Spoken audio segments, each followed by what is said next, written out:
audible sigh. It is time to talk about the second last episode of Season 1, or technically Season 4, however you want to call it, of Daredevil Born Again, and it's the one where they remembered that the show is meant to have a plot. So that's good, because I was asking last time that there isn't a plot. Could someone tell me it? No, you couldn't, because there isn't one. It's just a mishmash of two different ideas. It's a Frankenstein's monster, it doesn't work, it's boring, and there's nothing going on. That's actually been proven by this episode, because as nice as it is that they've now put a plot in Born Again, as soon as I finished watching it, I said on Discord this morning, you could watch episode 1 of Born Again without watching the Netflix stuff. You could just watch episode 1 of Born Again, and you could skip straight to this episode 8. You'd be moderately confused about two little things that both resolve in literally the first 5 minutes of it, and then you could carry on and not have missed a thing. You do not need to see episodes 2 to 7. Nothing happens in them that is relevant. That's probably because they reshot episode 1 with the Netflix show in mind, and then now that we're at the tail end of this first half of what was originally being one season, this is stuff that they had that in mind for. They didn't have a bunch of stuff shot that they had to still use. So a lot of this is newly shot stuff. You can tell because of the characters present. Although I did notice some more bad ADR again, but it didn't seem super worth mentioning really beyond that. So yeah, this is a direct continuation from episode 1. What have you missed in the intervening episodes? As far as I remember, Mayor Fisk became the mayor at the end of episode 1, so you won't have missed that. He has his anti-vigilante task force, but that's self-explanatory in the episode based on their name, what they're for. You know who the characters are under the assumption that you saw the Netflix show. Although even if you didn't, I feel like you'd get enough from the scenes that are here. And episode 1 of Born Again set up everything that is now paying off here in episode 8. Like, I keep thinking back to that self-contained bank heist episode. Like, who was the Irish guy working for? What was the point of that weird diamond? What was the point of that episode at all? Nothing in that episode factors into anything that's going on with quote-unquote the full plot. Someone actually got annoyed at me in the last one of these rambling videos that I surmised Loki Season 1's plot, completely missing the point, because they said, oh no, there's 2 seasons of Loki, that's not fair. Well, for one, I was only talking about Season 1. 2, this is technically Season 4 of a show, if you believe that. And 3, I was picking Loki arbitrarily because I didn't really like Loki Season 1, but I could still sum up what Season 1 of Loki is about.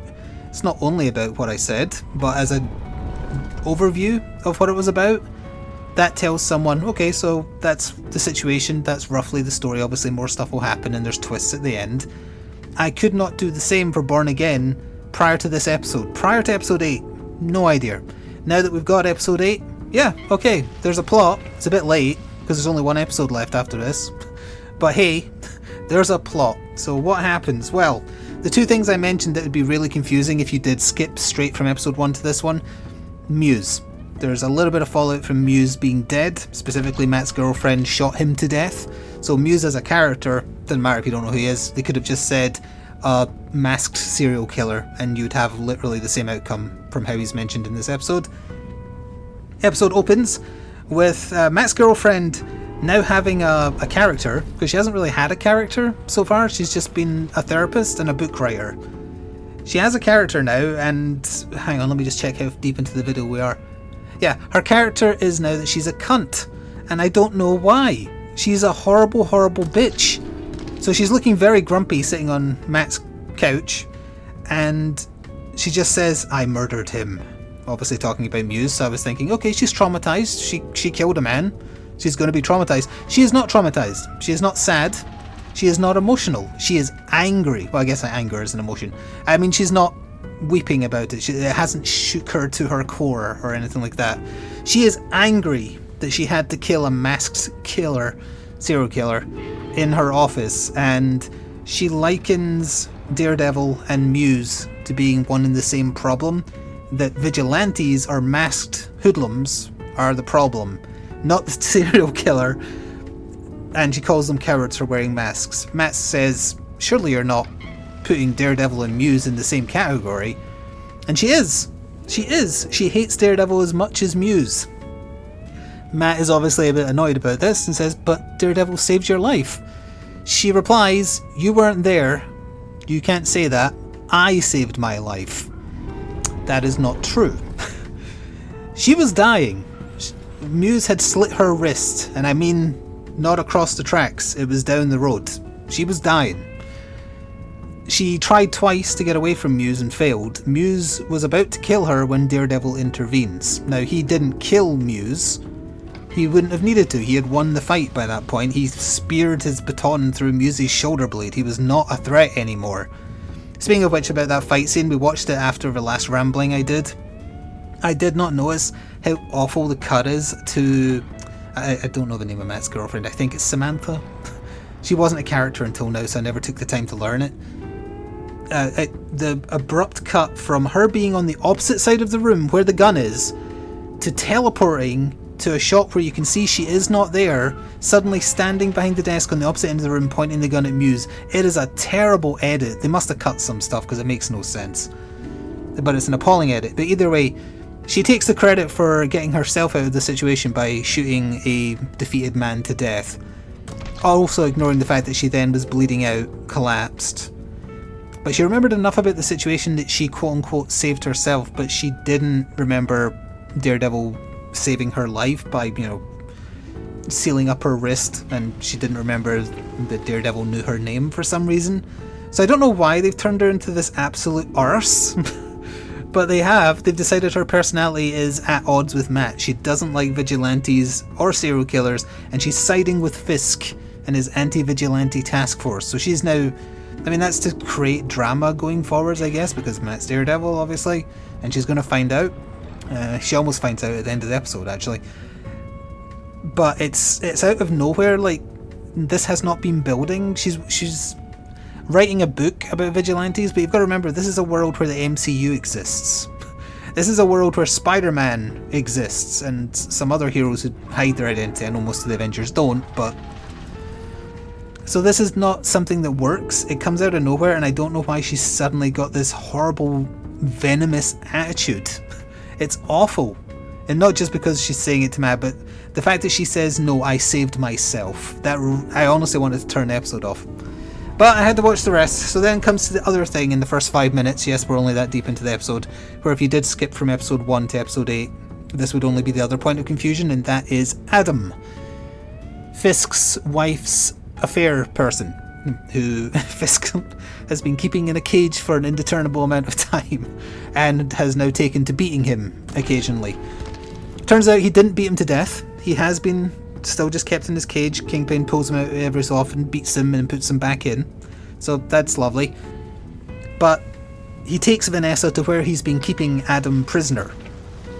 So he shows his wife, look, I promised you I wouldn't kill him. So here he is. Okay, fine. She looks at him, then she looks at the table next to them, and Fisk has put the key to the cell and a gun. Now you might remember the last episode ended with Fisk almost being assassinated, and it being a little vague about whether his wife was in it with the guy from the Tracksuit Mafia trying to kill Fisk, or if she was with Fisk and they set it up to kill him. The latter doesn't really make sense because there's so many easier ways to kill the guy. But this episode implies that she's absolutely fine with her husband. So it's very confusing. She picks up the gun and she shoots Adam to death. And I don't just mean she shoots him in the head. She shoots him like 4 times and then shoots him in the head. It's a lot of CG blood as well. Although the headshot actually looked kind of good. I was like, oh, that was actually quite good gore there. So yeah, Vanessa kills her former lover that she's been protective of this whole series, and that kind of is the signalling that she and Kingpin have reconciled. They are now on the same page, they are now working together again. He's okay with her being evil, and she's okay with him pretending-ish to be good as the mayor, I guess. And hello everyone that's saying hello, sorry, I'm mid-flow. So that's the only 2 parts you would be a little confused about if you skipped episodes 2 to 7, but that's it, it's done. Now we're into the actual plot that follows on from episode 1. Bullseye is forced out of solitary confinement because Mayor Fisk wants him to die in jail. So this task force moves him to general population. And he says, what are you doing? That's a death sentence. So yeah, Mayor wants you to move there. You can't stop us. So Bullseye asks to speak to Matt Murdock. Matt hears this, immediately just hears it and says, no way. No, I'm not talking to him. He killed Foggy. I'm not doing it. Instead, he goes to sulk at the bar from the original Daredevil, Josie's bar, I think it is. I keep forgetting the lady's name. He's just standing outside it in the rain, just staring at it. And it just so happens that Josie, whatever the old lady's name is now, she's old now, was inside. She sees him, tells him to come in out of the rain, and that she's thinking about reopening the place, and offers to share a drink with Matt and remember better times. That's fine. That's fair enough. Matt's private investigator ex-cop friend comes in as well, so they all start talking. It turns out he's been tailing Matt because his co-owner of his law firm asked him to keep an eye on him. Fine. So they're sharing a drink. She cracks out the good Irish whiskey. And she says, I haven't touched since that night when Foggy ordered this. This confuses Matt. Says, wait, Foggy ordered this? Why would he do that? And this is kind of linking back to Netflix stuff where they only have the good Irish whiskey when they win a case. So Matt's mulling this over in his head and he kind of says, Foggy did drink it that night. He was celebrating winning a case. And if you remember, Foggy got shot because he thought he was protecting a witness for something. So then this makes Matt think, Bullseye wasn't after me. He was after Foggy. He wasn't trying to punish me, rather. He wanted Foggy. But why would Bullseye want Foggy? So then he has to go to prison to talk to Bullseye to try and find out more. And this is how you know it's all newly shot stuff, because originally, before they decided it was linked to the Netflix show, Bullseye wasn't even in it. And the biggest tell for that, in case anyone's listening, like, how can you prove that? Go watch the really great scene from episode 4 between Matt and Frank. When Frank's ranting at him about the prisoner he let live and get put to prison breathing the same air that Foggy used to breathe, you can tell the ADR line is where he mentions Bullseye specifically. That's just one example, but anyway. So, he goes to the prison and he's talking to Bullseye, and Bullseye wants him to get him out of general populace, and he's had his ass kicked, like he is covered in wounds. And he's not allowed to use his hands. They keep his hands in mittens because they know he can turn anything into a lethal weapon. So Matt asks him for information. He says, who asked you to kill Foggy? Like, letting him in on, I know that it isn't quite what it seems. And he refuses to say until he can get him out of general population. Matt gets angry, smashes Bullseye's head into the table, then calls the guard and says, he started hitting his head into the table, dunno. And then he leaves, as Bullseye kind of laughs at him. So that's the end of that scene, but now Matt knows there's something weird going on. Oh yeah, I forgot to mention, back at the very first scene when he's in the apartment with his girlfriend, Fisk's British gangster man who assassinated the tracksuit mafia guy comes to his door and gives his girlfriend an invitation to a big mayoral ball they're having, a white and black dress ball. And that's kind of like where the big finale takes place. So Matt decides to do some digging, and while that's happening, we have a few more scenes with Bullseye where he gets beaten up again in general population. He gets taken to the medical thing. He's getting stitches for the head injury that Matt gave him. That might be important. I don't know if they'll do anything with it, but Matt is directly responsible for Bullseye breaking out of prison. This might be a link to the Frank Miller run of Daredevil. It's the only Daredevil run I've read, and there is a moment in that where Daredevil saves Bullseye from being run over by a train, and then Bullseye goes on to kill people, and then next fight he has with Daredevil, he's mocking him, like, you realise if you'd let me die, all those innocent people would have lived, right? And it's kind of like a point of contention for the story. So they might do something similar to that comic, but Bullseye has lost a tooth from Matt smashing him into the desk. He fires that into the guard's eye as he's putting the mitts back on. So he escapes from prison, he kills a bunch of guards, the doctor of the guard, steals the guard's keycard and costume, and is able to get out with the night shift. So that's him back on the streets, and his motive at this point is unknown. Then it gets to the big set piece, the big dance where Fisk and his wife and the therapist Basically, all the important characters are at this place. Even Swordsman from Hawkeye is here as well because he's one of the rich elite. And everyone's starting to turn on Fisk's side. Like, they're starting to see, like, okay, fine, we've got to get behind this guy. And then it comes to the big revelation. So let's kind of just skip to the important part of the actual plot.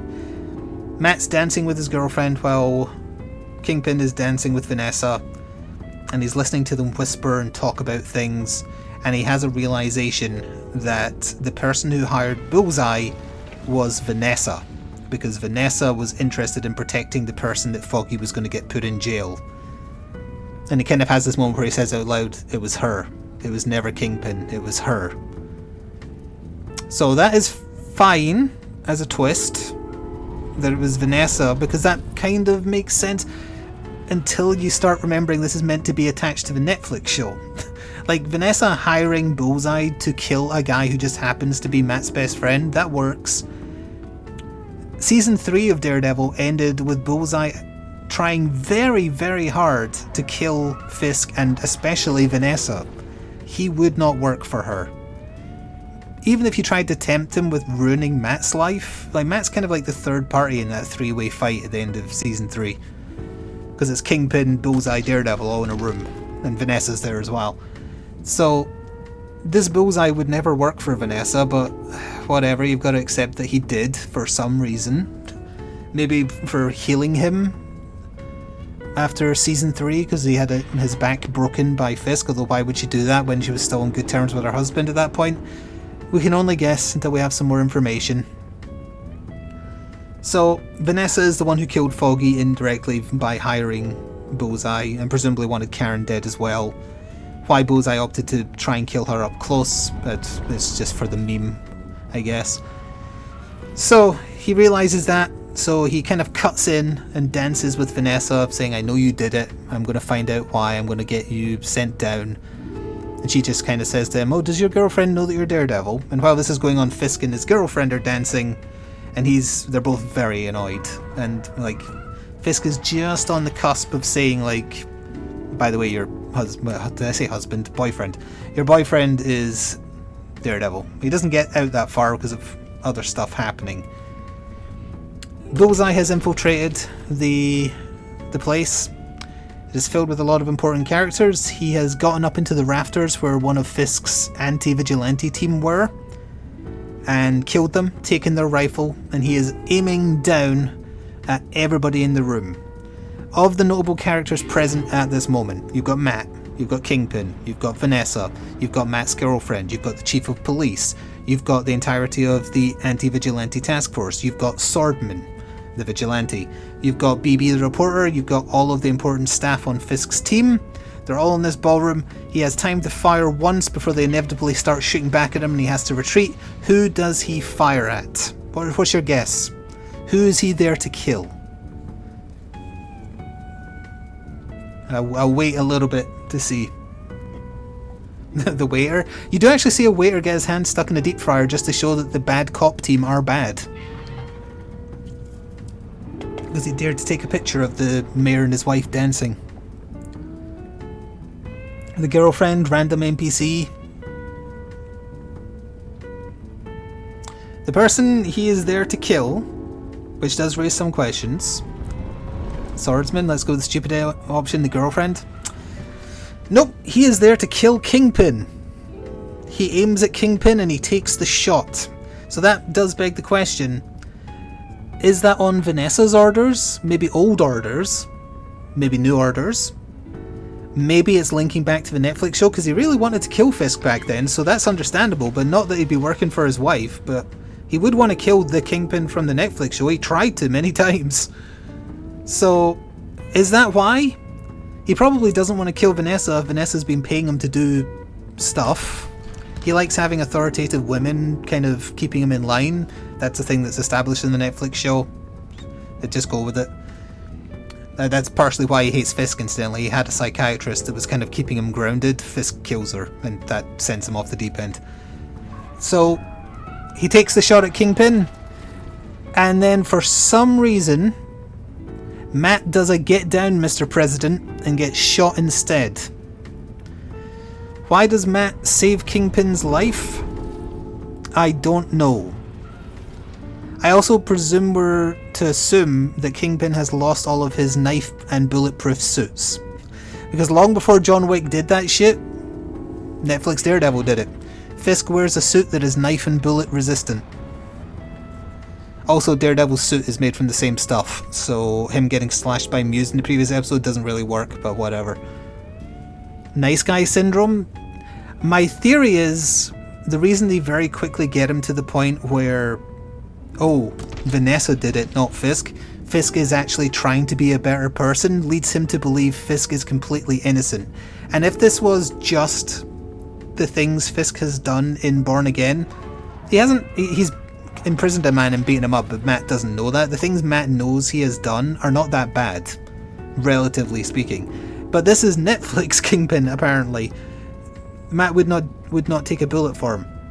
Matt almost broke his neck at the end of season 3.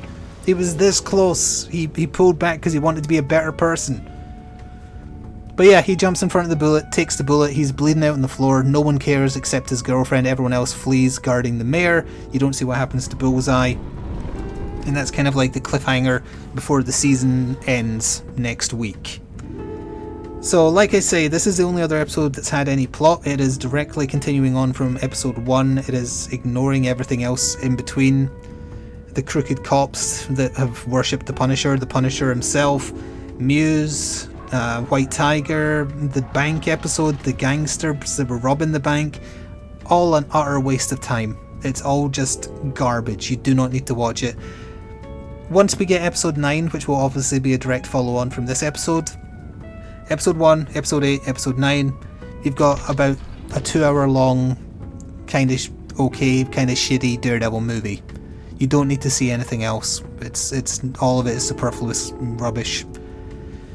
And that's a problem. It's nice that they did finally decide to put a plot in, but it is way too late. It is not worth watching. And this one just raises more questions. They've obviously still got one episode to answer it, but why would Bullseye work for Vanessa? Was Vanessa actually trying to kill Kingpin last episode? Was she still trying to kill him now? Why have they reconciled? Is Kingpin going down that path to becoming evil? Because I thought that was supposed to be the point, him and Matt kind of embracing their darker sides again. But he seems to be relatively resisting, except with Adam.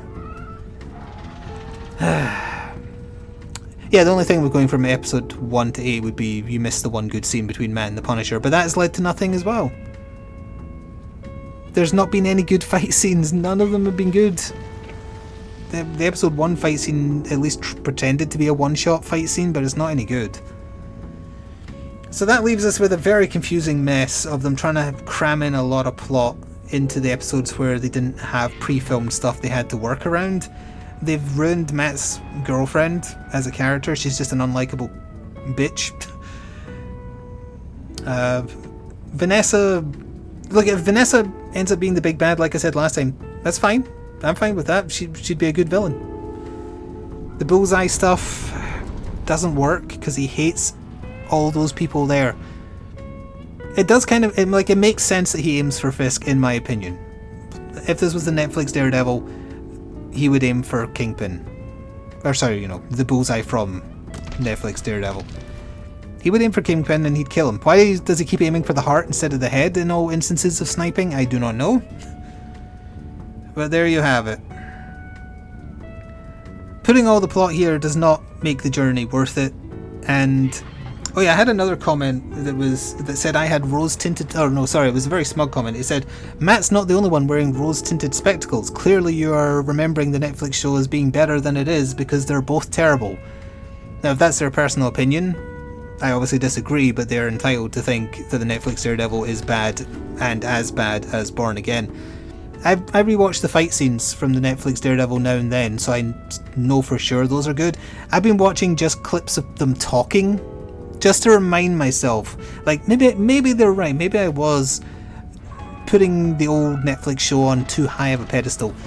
Go watch any scene where Matt talks to his priest. Go watch the moral debate between Matt and the Punisher.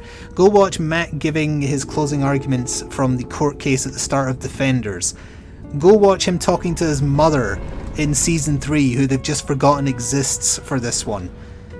The dialogue is fantastic. It is so good. Like, especially the conversation with the priest where Matt asks him if he believes the devil exists. That is such a great story and scene. When the priest tells him the story about the village he was a missionary at and he saw the devil. It's just amazing. The writing quality just cannot compare.